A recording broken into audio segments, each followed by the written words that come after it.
తాకట్లో ఉన్న మీ బంగారాన్ని విడిపించి ఆ రోజు ఆన్లైన్ రేటుకి కొంటాం. Sharma gold company. నమస్తే, మీరు చూస్తుంది సుమన్ టీవీ. నేను మీ కీర్తి. నాతో పాటు భారతీ శంకరపీఠ వ్యవస్థాపకులు బ్రహ్మశ్రీ డాక్టర్ తిరుపతి మూర్తి అవధాని గారు ఉన్నారు. నమస్తే గురుగారు. ఓం శ్రీ మహాగణాధిపతయే నమః. గురుగారు, అన్ని దానాల కన్నా అన్నదానం మిన్నా అంటారు. ఏ దానం చేసినా చేయకపోయినా మనిషి జీవితం ఎత్తాక కనీసం జీవితంలో ఒక్కసారైనా సంపూర్ణంగా అన్నదానం చేయాలంటారు. ఆ అన్నదానానికి ఉన్న విలువేంటో ఒకసారి గుర్తు చేసుకుందాం గురుగారు. నేను ఒక శ్లోకం చెప్తా, చాలా చిన్నగా చెప్తా వివరంగా. శ్లోకంలో ఉన్న అర్థం మనకు అర్థం చేసుకోగలిగితే అన్నప్రసాద వితరణలో ఉండేటువంటి గొప్పతనం మనకు తెలిసిపోతుందమ్మా. గజతురగ సహస్రం గోకులం భూరిదానం. మళ్ళీ గజతురగ సహస్రం గోకులం భూరిదానం కనకరజిత పాత్రం మేదినీ సాగరాంతం ఉభయకుల పవిత్రం కోటి కన్యా ప్రదానం నభవతు సమతుల్యం అన్నదాన సమానః. అంటే గజతురగ సహస్రం, అశ్వాలు అంటే గుర్రాలు, ఏనుగులు, ఇవన్నీ వేల సంఖ్యలో దానం ఇచ్చేస్తుంటారు. గోకులం భూరిదానం, గోకులాలు అంటే ఆవుల్ని వీటిని దానం ఇస్తుంటారు. ఇదంతా కాదు, భూరి అంటే భూమే దానం చేసేస్తారు. సరిపోలేదు, ఇంకా పుణ్యం కావాలి. ఇంకేం చేయాలి? కనకరజిత పాత్రం, వెండి ప్లేట్లు, బంగారు ప్లేట్లు, వెండి వస్తువులు, బంగారపు వస్తువులు. మేదినీ సాగరాంతం, ఒక సముద్రం మొత్తం పరిచేస్తే ఎన్ని ఉన్నాయి అంత దానం ఇస్తారు. ఇంకా వాళ్ళకి పుణ్యం సరిపోలే. ఉభయకుల పవిత్రం, రెండు కులాల్ని, రెండు వంశాల్ని ఉద్ధరింపజేసేటువంటిది కన్యాదానం. కోటి కన్యాదానాలు చేస్తే ఎంత ఫలితం వస్తుంది? దేనికే సరిపోదు. నభవతు సమతుల్యం అన్నదాన సమానః. ఒక మనిషికి కూర్చోబెట్టి కడుపు నుండి అన్నం పెడితే ఈ పైన చెప్పింది ఏది దేని ముందు సరిపోదు. పైన చేసింది ఏది సరిపోదు. దేనికి దేని వెంత రాదు. అంత ఫలితం ఒక మనిషికి కడుపు నుండి అన్నం పెడితే వస్తుందమ్మా. ఎందువలన వస్తుంది? అందులో గొప్పతనం ఏంటండి? బాగుంది. గజతురగ, మీరు కొన్ని వందల సంఖ్యలో ఏనుగులు, గుర్రాలు దానం ఇచ్చారు. నేనేమనుకుంటాను, నాకు గుర్రాలు దానం ఇచ్చాడు, ఏనుగులు దానం ఇచ్చాడు, వాడికి ఆహారం ఎవడు పెడతాడు? ₹1 కోటి డబ్బులు వాటిని పెంచాలి అంటే నాకు అక్కడ తృప్తి లేదు. గోకులం భూరి దానం, గోకులాలు ఇచ్చేశారు. ఆవులు ఇచ్చారంటే నాకు ఓకే, వాటికి గ్రాసం పెట్టాలి, డబ్బులు. భూమి దానం చేశారు, నాకేంటి, ఇల్లు కట్టుకోవాలి, డబ్బులు. అసంతృప్తి ఎండ్ లేదు, సాటిస్ఫాక్షన్ లేదు గురుగారు. కనకరజిత పాత్రం మేదినీ సాగరాంతం, సాగరం అంతా బంగారం, వెండి ఇచ్చేశారు. ఓకే, అవన్నీ ఇచ్చి అవన్నీ పెట్టుకోవడానికి నాకు ప్లేస్ కావాలి, డబ్బులు. అంటే అన్ని తీసుకున్న ఇంకా ఇంకో దాని మీద ఆశ ఉంది. అంటే అన్ని ముంచేశాం. ఆ సముద్రం నీళ్ళు ఇటు అలలు వస్తున్నాయి, అక్కడ బంగారం లేదే, అక్కడ నీళ్లు కనిపిస్తున్నాయి అంటాం. అంటే అసంతృప్తి. కోటి కన్యా ప్రదానం, ఎక్కడ తృప్తి పడుతున్నారు? మీరు విస్తరేసి చక్కగా అన్నం పెడితే వామ్మో నాకు వద్దు, నేను తినలేదు, నా వల్ల కాదు, నేను తింత పడిపోవటమే అంత చూసారా, అది తృప్తి. ఆ మనిషి ఆ రకంగా కడుపుకి ఎవరైతే అన్నం పెడతారో దాన్ని మించినటువంటి ఫలితం ప్రపంచంలో దేనికి లేదు. విద్యాదానం చేయండి, భూమి దానం చేయండి, ఏ దానమైనా చేయండి, కానీ ఒక మనిషికి కడుపు నుండి అన్నం పెడితే ఆ మనిషి ప్రాణం నిలుస్తుంది. ఆ మనిషి చాలు అనేది కేవలం తిండి, భోజనం దగ్గరే. అతను కడుపు నిండితే మీరు ఎంత పెడతానండి. అప్పుడు బాబు ఈ గారె మొక్కని తేనెలో ముంచుకొని తింటే ₹100 ఇస్తానండి, తినగలుగుతాడా? అంటే ఆ భోజనం దగ్గర అతనికి ఆ డబ్బులు కూడా సెట్ అవ్వట్లా. 10,000 ఇస్తానయ్యా, ₹1,00,000 ఇచ్చినా తినను, ₹1,00,00,000 ఇచ్చినా వల్ల కాదు.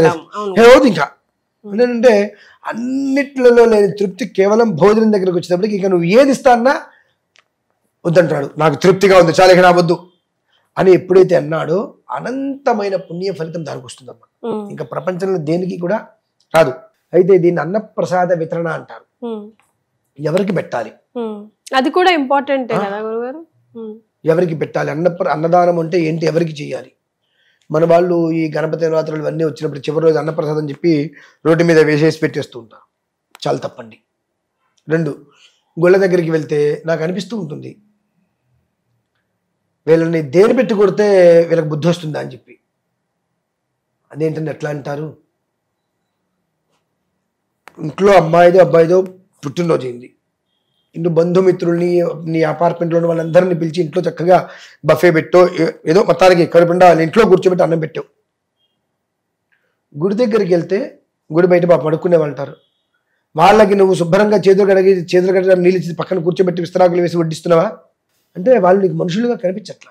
నిజంగా దేవతలు వాళ్ళ రూపంలో కూర్చుంటారు అక్కడ. అమ్మా భవతి భిక్ష అని అడుగుతున్నారంటే నువ్వు అన్నం పెడుతున్నావు అంటే నీ పాపాన్ని మొత్తం వాళ్ళు తీసుకుంటున్నారు.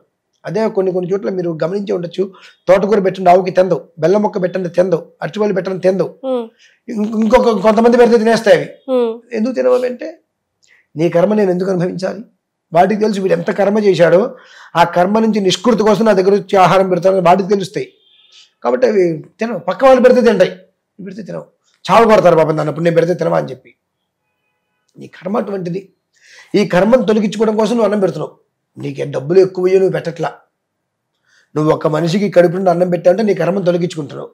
ఆ కర్మ మొత్తం వాడు పుచ్చుకుంటున్నాడు. గుడి దగ్గరికి వెళ్ళేటప్పటికి 10 మంది కూర్చుంటావు, ఏం చేస్తున్నావు, ప్యాకెట్లు తీసుకెళ్ళి ఇచ్చేసేస్తున్నావు. ఓకే, అందరికీ నేను ఎప్పుడు ఏదో ఒకటి చేస్తూ ఉంటాను చెప్పి చేయడం వేరు. గురుగారు పుట్టినరోజును ఏదో ఇంట్లో నువ్వు ఒక రకంగా అందరికీ ఏర్పాటు చేసుకుని గుళ్ళోకి వచ్చి పొట్లాలు కట్టి ముట్టుకోకుండా పైనుంచి ఎగరేస్తున్నావు, చేతికి ఇస్తే చచ్చిపోతావా? ఇది నువ్వు ఎప్పుడైతే చేశావో అంతకంత దోషం నీకు ఆపాదిస్తుంది. నువ్వు పెట్టదలుచుకుంటే శుభ్రంగా వాళ్ళందరికీ చేతులు కడిగించు, కాళ్ళు కడిగించు, కూర్చోబెట్టు, విస్తరాకులు వేయి, దగ్గరుండి ఇంట్లో ఎలా వడ్డిస్తున్నావు నువ్వు అలా వడ్డించు. భగవంతుడు అక్కడ కూర్చుని తింటాడు. తిన్న ప్రతి మెతుక్కి భగవంతుడు రుణం తీర్చుకుంటాడమ్మా. తిన్న ప్రతి మెతుక్కు భగవంతుడు నీ రుణం తీర్చుకుంటాడు. అలా కాకుండా నువ్వు ఏ రకంగా అయితే కనుక వాళ్ళు ముట్టుకోవాల్సి వస్తుందో, రకరకాల వాళ్ళు మనుషుల కింద ట్రీట్ చేయకుండా మనం ఇట్లా పొట్టాలు ఇచ్చేసేసి ఎత్తి చేతు కూడా కాదు కనీసం చెలిపోతాం. అందులో ఎన్ని మెతుకులు ఉంటాయో ప్రతి మెతుక్కి నువ్వు రుణం తీర్చుకోవాల్సి వస్తుంది. ప్రతి మెతుక్కి నువ్వు రుణం తీర్చుకోవాల్సి వస్తుంది. నువ్వు రుణం తీర్చుకోవడం ఉత్తమమా, నీకు రుణం తీర్చుకోవడం ఉత్తమమా, అదే ఆలోచించుకో. ఇప్పుడు నిజంగా మీరు చెప్తే నమ్మరమ్మా, వారానికి ఒకసారి 183 మందికి నేను అన్నప్రసాద వితరణ చేస్తున్నా. 183 అదొక లెక్క గురుగారు. లలితా సహస్రనామం 183 కదమ్మా. అచ్చా, ఓకే. ఆ విధానాన్ని నుంచి 183 మందికి అన్నప్రసాద వితరణ చేస్తున్నా. ఎక్కడ గురుగారు? ఒక్క చోట కదమ్మా, మొత్తం ఒకరోజు పెరుగన్నం, పులిహార, కదంబం, దద్దోజనం 2 రకాలు ఏదైనా సరే ఇట్లా ప్యాకెట్ లా కట్టేసేసి 2 కవర్లో పెట్టేయడం, చిన్న వాటర్ బాటిల్ అందులో పెట్టేయడం, హాస్పిటల్స్ కి పంపించేసేయడం. హాస్పిటల్స్ బయట ఎక్కువగా ఉంటారు, ఎక్కువ శాతం వెళ్తే ఈ క్యాన్సర్ హాస్పిటల్ అటు వెళ్తూ ఉంటాను, లేదా గాంధీ హాస్పిటల్. ఈ వీడియోస్ తీయడానికి నాకు ఇష్టం ఉంటుంది. అంటే చేసేటువంటిది మనం గుప్తంగా చేయాలి, ఆయనకి తెలిస్తే చాలు. భగవంతుడికి మనం ఏం చేస్తున్నా తెలిస్తే చాలు, ప్రతి మనిషికి తెలియక. అటు ఎక్కడెక్కడ హాస్పిటల్ ఎక్కువ ఉంటుంటారో తిరుగుతూ ఉంటాం కదా, మనం చూస్తాం ఎక్కడైతే ఎక్కువ ఉంటారు ఆ వారం. అయితే మంగళవారం లేదంటే శుక్రవారం 183 మనం పంపిస్తూనే ఉన్నాం. దానికి ఇంకొక మాట కూడా చెప్పాల్సి వస్తుందమ్మా, మీరు అన్నదానం గురించి వచ్చింది కాబట్టి. విరాళాలు ఇవ్వడానికి చాలా మంది ముందుకు వచ్చారు.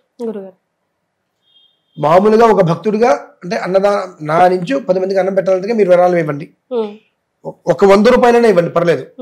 కానీ మా నాన్నగారు చనిపోయారు కాబట్టి ఆ తిథి దృష్టిలో పెట్టుకొని మీకు ఇస్తానని మీరు నాకు ఇవ్వద్దు. అలా తీసుకుంటే నాకు ఎంత డబ్బు వచ్చేది. ఏది గురుగారు ఏమవుతుంది? జ్ఞాపకార్థం మెమరీగా పెడతాం కదా. అది పిశాచకూడు అంటారు దాన్ని.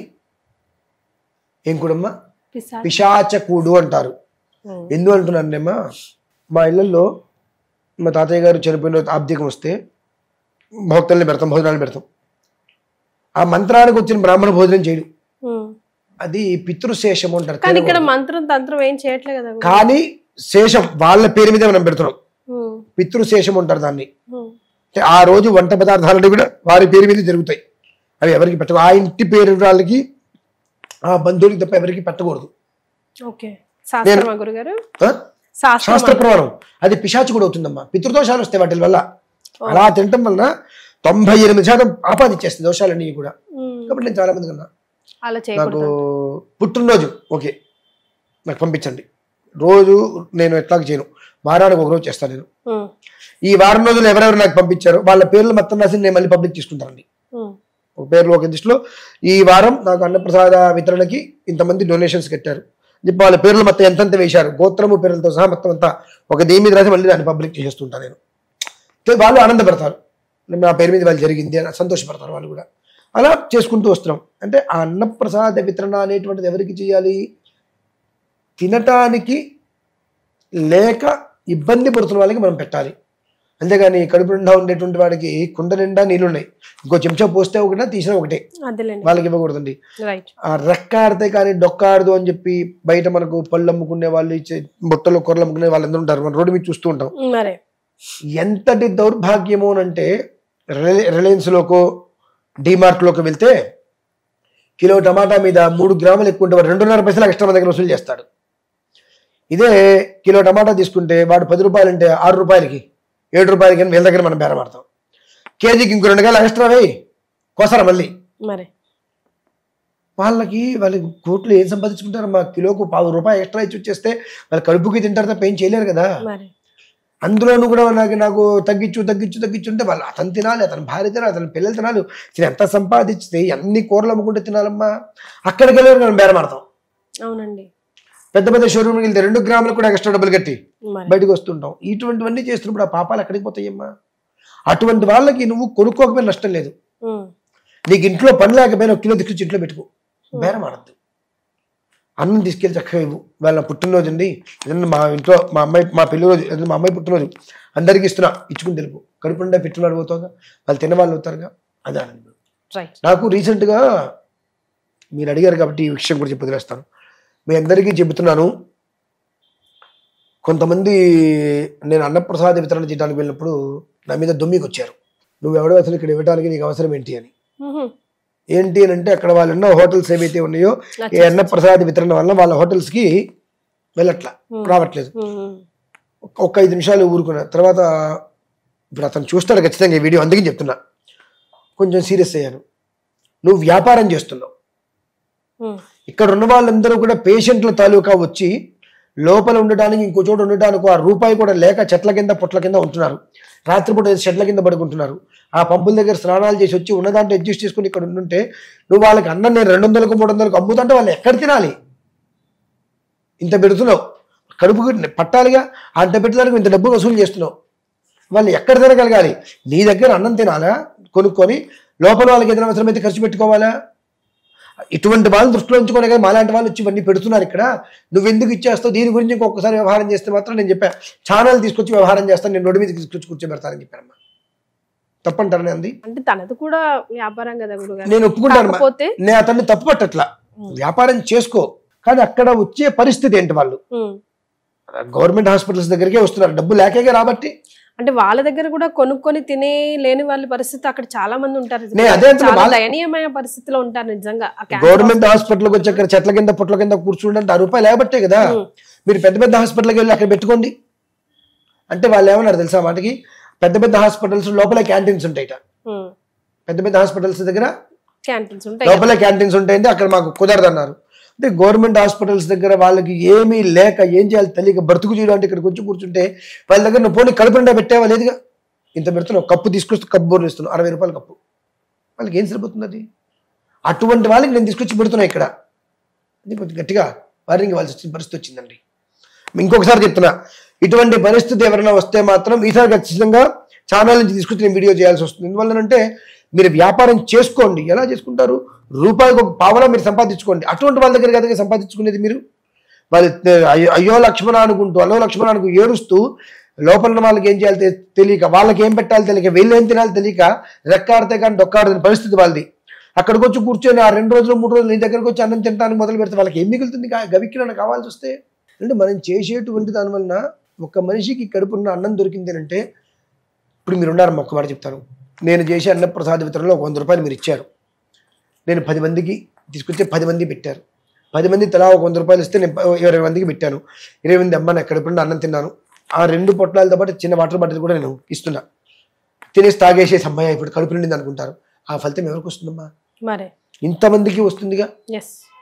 నువ్వు ఒక్కడివి వెళ్ళి ఒక 20 మందికి పెట్టలేకపోవచ్చు. నువ్వు ఒక 100, నువ్వు ఒక 100, నువ్వు ఒక 100, అలా 10 మంది 10 మందిలో పెట్టడం వల్ల నేను ఒక 15 మంది 20 మందికి పెట్టగలుగుతున్నాను. ఇలా 10 మంది నాకు ఈ వారం రోజులు ఎంతమంది అయితే చేస్తున్నారో వాళ్ళందరితో కలిపి నేను 183 మందికి పెడుతుంటే నాకు ఇచ్చే పుణ్యం భగవంతుడు నాకు ఇస్తున్నాడు. అందరూ ఆ పుణ్యంలో పాల్గొంటున్నారు. అంతకన్నా కావాల్సింది ఉందమ్మా. అన్నప్రసాద వితరణ అంటే దానికి మించింది లేదు అని చెప్పడం కోసం ఇదంతా. ఎస్. సో గురుగారు మంచి పనే చేస్తున్నారు. మనం అందరం చేయగలిస్తే అది నిజంగా చాలా మందికి హెల్ప్ఫుల్ అవుతుంది. వాళ్ళకి వ్యాపారంలో కొంచెం డిస్టర్బెన్స్ అవుతుందేమో కాబోలు, కానీ అస్సలు అది కూడా అక్కడికి కూడా వెళ్ళి డబ్బులు వెచ్చించి తినని లేని వాళ్ళ కోసమే కదా. చేసేది. చాలా సంతోషం గురుగారు, ధన్యవాదాలు.